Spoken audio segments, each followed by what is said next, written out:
Hello and welcome. My name is Tessa Matuzak and I am one of the Erie County 4-H educators. And today I'm going to explain how our public presentations work here in Erie County. So what is a 4-H public presentation? 4-H public presentations are an opportunity for 4-H members to teach, entertain, and tell others about a topic they have learned about. It is an event that occurs at the county, district, and state level in New York State 4-H. So why are these so important? Well, being able to speak in front of others is a skill that will help you through your entire lifetime. Public presentations are often credited as one of 4-H's greatest outcomes from anyone who has a 4-H career. Having the ability to speak in front of others is something that will help you through school, job interviews, later in your career and life. Having the ability to talk in front of others takes some time to practice and get really good at sometimes, but once you get that confidence and that skill, it's something that you never lose. It is also a requirement here in Erie County if you are showing or selling an animal at the Erie County Fair. And the purpose of that is because we feel our youth who are engaging with the public with their animals often are given hard questions to answer or things that just seem peculiar to the public that need to be explained by our 4-Hers. And having that ability to convey what you are doing with your animals in a public setting is really important. So you assure the public that your animals are being well cared for, and just have the opportunity to explain more about agriculture to those that are detached from it. It's also important to be able to talk to the public when you're looking for buyers for your animals or sponsors. So having that skill and ability to talk to people you may not know is something that we try to really help our 4-Hers have and grow through our program, so that way when they are looking for buyers and need help getting their animals sold, it's not something that is scary for them to go do. So will you be judged? Yes. In Erie County, all of our 4-H public presentations are evaluated by 2 adult volunteers, and these adult volunteers work as a team while they are evaluating. The evaluator's job is to respectfully watch, listen, take notes, and assess the presentation. The evaluators are all sorts of different people from different backgrounds. They are friends of 4-H, parents, leaders, 4-H alumni, and community members. They are expected to provide positive feedback and valid scoring based on a set rubric. And I'll explain more about what that rubric is and looks like in a little bit. So for 2017, we have 5 public presentation day events. February 11th will be our first, and that is at the Wesleyan Church of Hamburg. February 25th is also at the Wesleyan Church of Hamburg. Then in March, we go to the Gow School in South Wales for a Wednesday night event and a Friday night event. And we have had a longstanding partnership with the Gow School, which is a private school for students with dyslexia. And we have actually worked with them to build in 4-H public presentations as part of their 7th graders curriculum and requirement. So the Gow School events are a great evening where the students there and our 4-Hers get to meet each other and intermingle to do their presentations. And March 10th this year, we are going to take a location to the North Towns and go to a site where we do some 4-H after-school programming and work there with some teens in our after-school teen program. So we will be at Tapestry Charter School then. If you need to register, this link right here will take you to our 4-H website where the registration link can be found. Registration happens online and it closes by January 13th. So make sure to get yourself registered. So what are the types of public presentations? There are 5 main types of public presentations for 4-Hers ages 8 and older as of January 1st. If you are a Cloverbud member who is 5, 6, or 7 years old as of January 1st, you will be doing a Cloverbud presentation, which is kind of its own special type, and I'll explain a little bit more about that. The other 5, again, are for ages 8 and older, and they differ each a little bit in requirements and details. So let's go over those. So Cloverbud. As I said, if you are a young member 5 to 7, you are going to perform a Cloverbud presentation. This presentation is a simple show and tell type of presentation. The evaluation is simple compared to the other types that our older members do, and they have their own special scorecard for Cloverbud presentations. The presentation may be less than 5 minutes. There is no set time frame on there, but it's a great experience for our young members. It might seem scary and challenging to them, but when they pick a topic that they're truly interested in or passionate about, it gets really easy for them to stand up in front of a small audience and judges and talk for a while. A demonstration is a very popular choice as a public presentation option. In a demonstration, you show and tell how to do or make something. An example would be how to juggle, build a kite, make lemon cookies, build a birdhouse, anything that is a step-by-step sort of process. There is equipment, models, visual aids, illustrations, etc. that are used as needed to explain information being conveyed and show the steps in the process being demonstrated. A finished product is shown at the end of a demonstration. Team option is allowed at all levels, so if you were to do a team demonstration at county level, you could make it all the way to state if that was your goal and you did well enough. There is a variation to demonstration, specifically a food demonstration, and this is a great option if you are interested in doing something that you can share what you're doing with others. Because our judges and audience members love samples. There are special rules and requirements for a food demonstration, so make sure that you take a look at those before you decide to do one or start your planning. There's specific rules and requirements and details that are necessary in order to score well and do it correctly. And you can find those documents on the 4-H website. There's a couple different versions. And if you like to do food demonstrations, consider trying a really neat event that we offer at the county level if there's anybody interested, and it happens at the New York State Fair. It is called Produced in New York, and it's a really neat silent cooking demonstration competition that kids really enjoy doing. Next is an illustrated talk option. Illustrated talks are probably the most popular choice for public presentations, and this type of presentation uses visual aids to tell about a topic. The effective use of charts, pictures, posters, PowerPoint slides, examples, etc. play a major role in communicating the presenter's message. The team option is allowed at the county level, but not at district or state. So if you have the hope or desire to continue on and go higher, I would not recommend doing a team illustrated talk because it will not move on. And you can see this young man, he did a well laid out and pleasant poster and brought in some props to accompany his speech on the pitch in baseball. A speech is an option as well. A formal speech is done to persuade, motivate, or inform audience members without the use of visuals. Proper use of note cards is accepted. The presenter chooses and researches a topic and presents in the format of their choice. So it can be a persuasive, motivational, or informative speech. The speech needs to be written in the presenter's own words, and the team option is not allowed in this presentation day option. A recitation.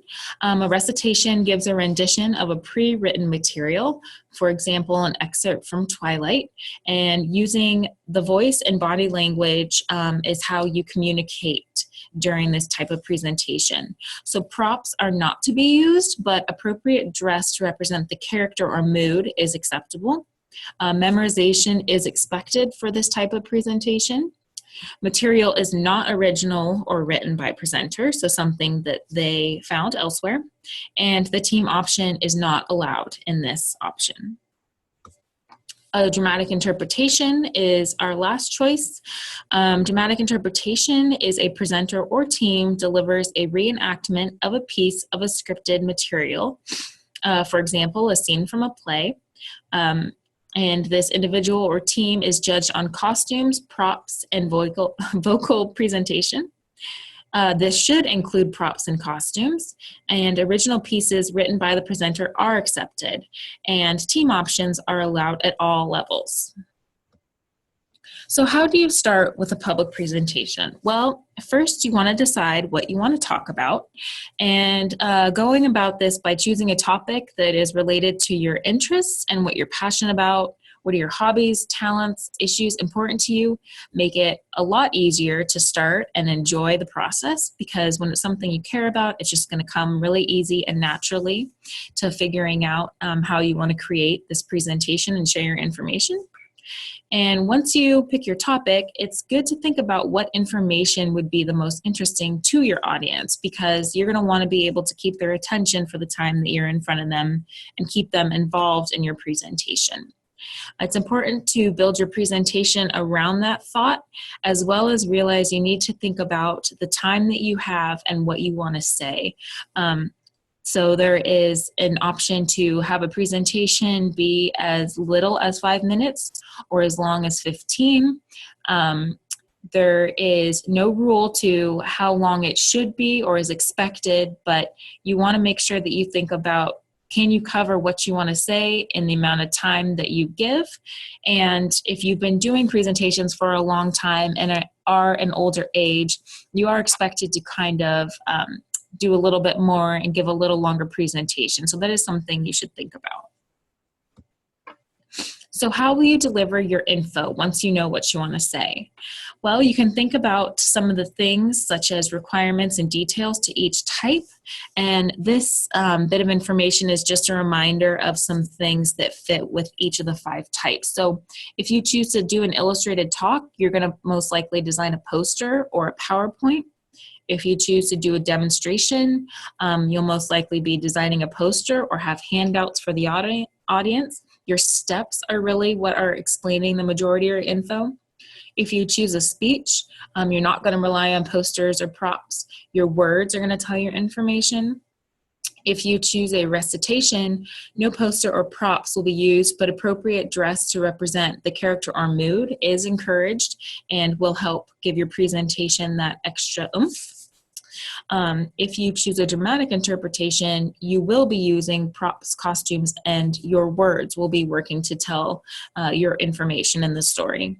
And if you're a Cloverbud, usually a poster and props are used to deliver your presentation.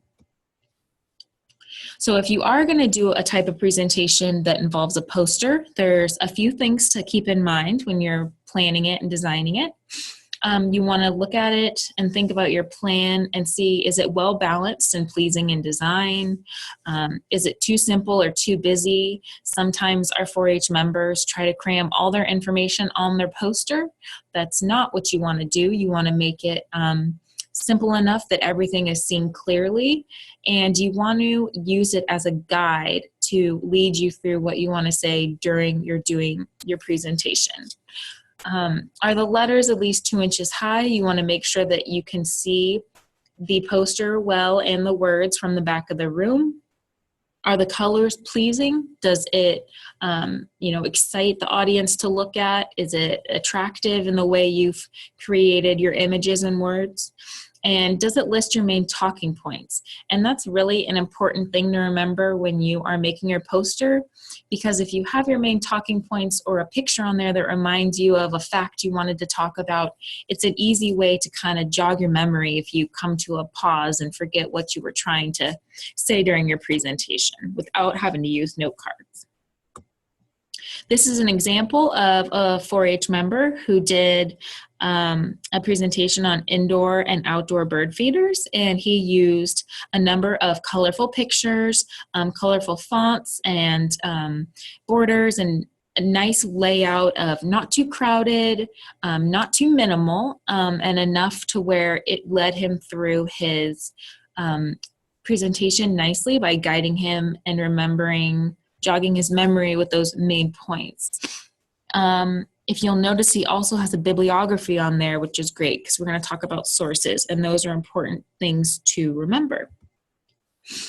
If you do choose to use a PowerPoint as the option of your materials, you want to think about a few things. You need to be prepared to set up your own equipment and presentation on your own. We ask that the youth are the ones doing the setup. You are encouraged to bring the equipment you need, your computer and projector.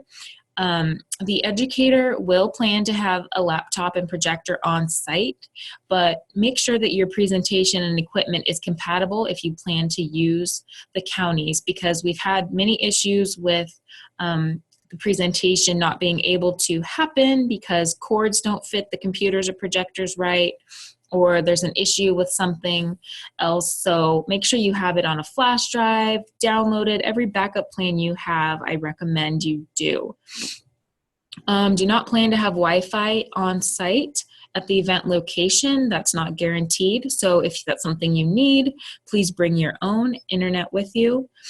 And if you choose a format or program other than PowerPoint, such as a Prezi, make sure that it is presented without the internet, or you have it downloaded, whatever you need to do so that it will still work otherwise. And remember to have a backup plan because technology can fail. So if you need to print out your slides so you can hand them to your judges, make sure you have copies or have it memorized to where you can just turn your presentation into a speech. Something like that is always good to think about. And we have a great resource on our website designed by Mrs. Kathy Rose from the Gow School on giving a public presentation as a PowerPoint. And that resource is called Success with Slides. And you can find that here using this link or visit our 4-H website. So 3 big things to remember about your presentation and that are key parts to creating a successful presentation are your introduction, your body, and your conclusion. So I'm going to explain a little bit more about each of those big 3. So parts of your presentation, step number 1, your introduction. This is the opening statement that grabs the attention of the audience members and your judges. A good way to kind of grab everybody's attention is start out with a question or a short story or an interesting fact. That's always a great way to engage the audience.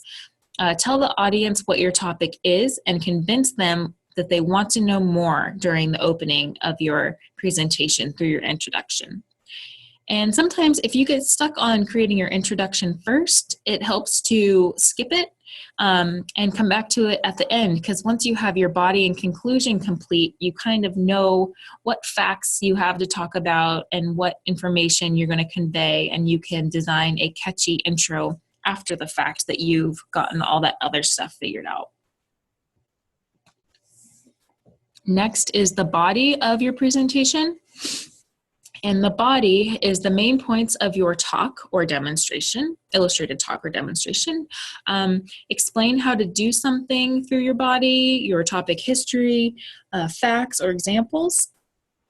And a great way to start is by brainstorming, and you can list your main points or steps, important details, visuals or props needed, and sources to research your topic. If you're doing a recitation or dramatic interpretation, the scripted material that you're using is the body of your info. Last is the conclusion. This is what is going to bring your presentation to a close, and you want to do it with lots of enthusiasm. Restate the main points of your presentation for the judges and the audience. Explain the benefits of learning about your topic or show the finished product. And this is the last chance to teach your audience something, so it's great to repeat important facts, answer questions, and pass out information once you've concluded your presentation. At the very end, once you have finished, it is good to review your sources. You need to have at least one credible source to show where your research came from. Wikipedia is not a credible source. You yourself can be a credible source if you're an expert on your topic. Mom or dad, grandma or grandpa, coach, all those people count. It doesn't have to be a book or a website. Three sources are ideal, and those will get you, three will get you an automatic score of 5. And I'll explain that a 5 is the highest score given to a category. So that's a great way to earn an automatic high score towards your final points. And again, these need to be cited in your conclusion. So it's a great thing if you pop them on your poster so you don't forget, or if you bring them in so you have them sitting in front of you and you remember to say them then. They're often forgotten at the end of a presentation, I think, just because once that speaking, final point that you had in your mind is done, you feel relieved and then you want to move on. But it's really important to get those sources cited. And finally, questions. You're going to get questions from the audience and the judges, and when you do, it's really important to repeat each question before answering it. So you repeat and then give the answer. So the day of, what does that look like for Erie County? Okay, so the day of, you are going to arrive 30 minutes, if possible, to check in, and you want to bring all your supplies and arrive in a nice, appropriate outfit and with a smile. We encourage you to arrive early, not only just because it's good to be ahead rather than late, but we really like to see other 4-H members go in and watch other presentations occur before and after, because not only does it support our fellow 4-H members, but it helps sometimes get the jitters off or relieve you of being stressed about your presentation when you get to watch a few others do it first. When you arrive, you're going to be asked to fill out the heading of your evaluation form, so keep that in mind. You'll need some time to do that. And once you check in, you'll be told what room you are in. Oh, and it's also important to arrive early because sometimes we have no-shows or youth get way ahead in our schedule and we'll have openings. And rather than have a half an hour gap where everybody wants to keep rotating people through, then we have the opportunity to move you ahead of schedule rather than have to wait and hold up others. So once you're in the room, when it's your turn to present, you may begin setting up the room as you need and get your props and materials ready. You are allowed to move chairs, situate the room in front how you please. In the room will be a table and 2 easels, one on the tabletop and one from the floor. So you'll have those to hold your posters or other things if needed. Each room will have a room host, and if it does not, then the judge will do the room host part by introducing you and saying your name and presentation title. You are allowed then to begin to present in front of the 2 evaluators and audience. And remember to make sure to ask for questions at the end. When you are done, you may leave the room, but you want to wait around close by or where the evaluators tell you to, because after you are going to have a slight, you're going to have a prompt discussion with the judges after they are finished scoring. And once you have done that, you can pick up your certificate and ribbon in approximately 15 minutes later near the registration area. And again, you can feel free to stay and watch and listen to some other 4-H presentations. Okay, so a few extra details. So again, once you're introduced, you may begin your presentation. Regular 4-H members ages 8 to 18 as of January 1st have 5 to 15 minutes to present, and time is recorded. Notes are allowed, but they should contain keywords and phrases in order to guide you through the presentation.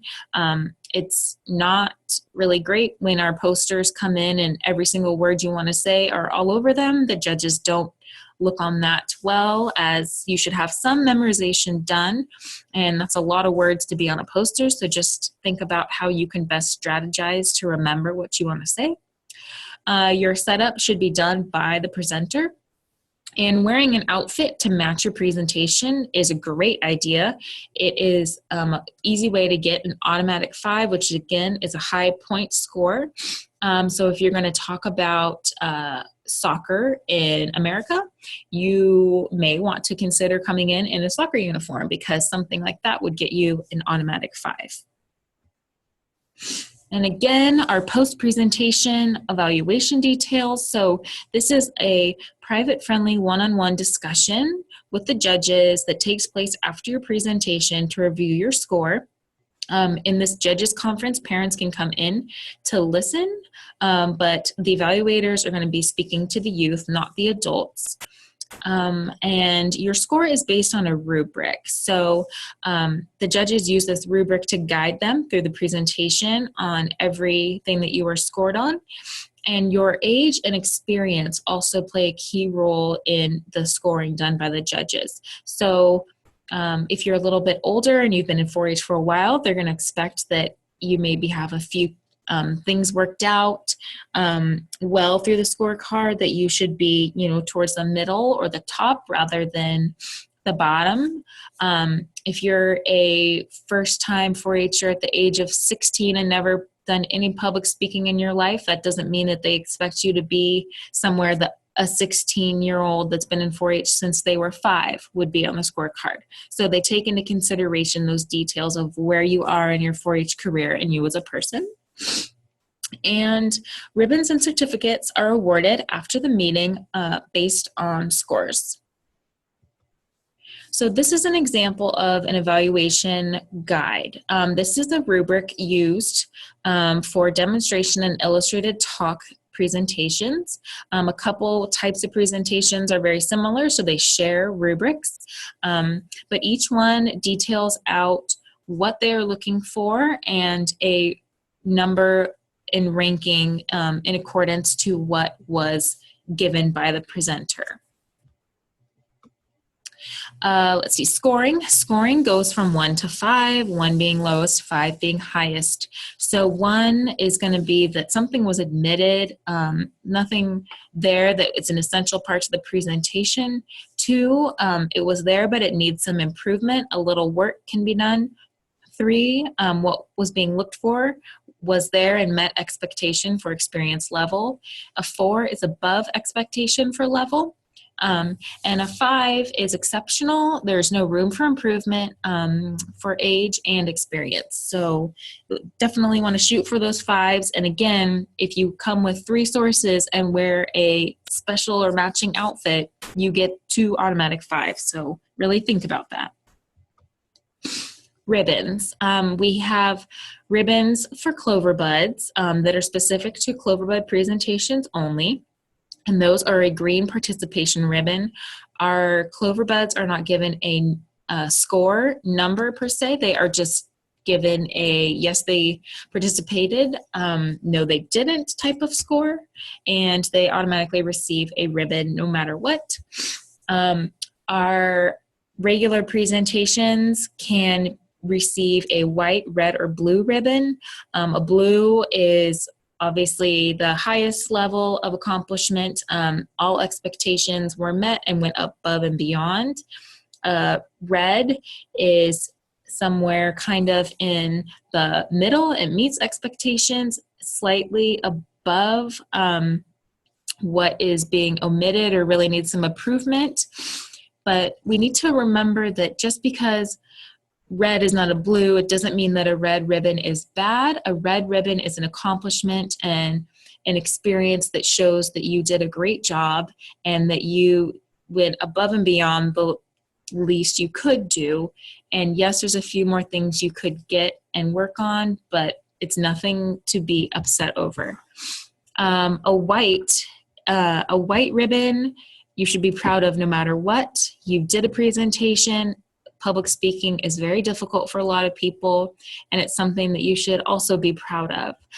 However, if you do plan to show or sell an animal at the Erie County Fair and receive a white ribbon, you have to redo your presentation to earn a red or a blue. And there is a makeup day in May that allows those youth that need to redo their presentation, or that some family emergency or medical issue happened and they missed their day, can make up their presentation there.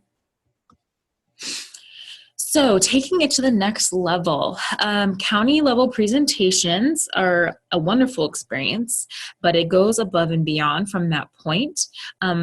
You can even move to district level after that, which is the Western District counties. So Niagara County, Orleans County, Erie, Wyoming, Cattaraugus, Allegheny, and Chautauqua, all top 10% of those counties send their youth to the Western District event, which is hosted here in Erie County, and that will be on April 1st.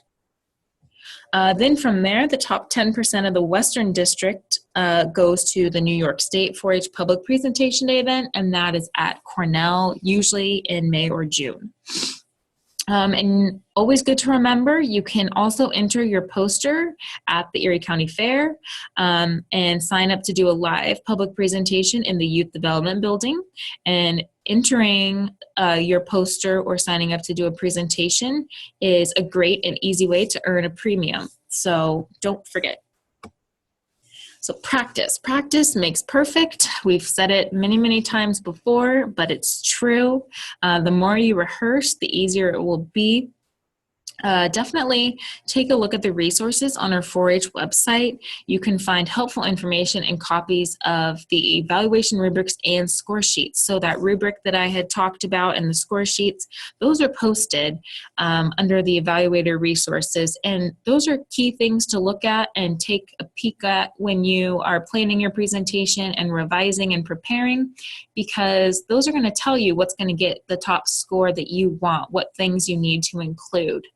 And also, we offer an event called the pregame here in Erie County, which is a sort of dry run practice before the big day opportunity for anybody that's in the 4-H program. You can register for those events on our website.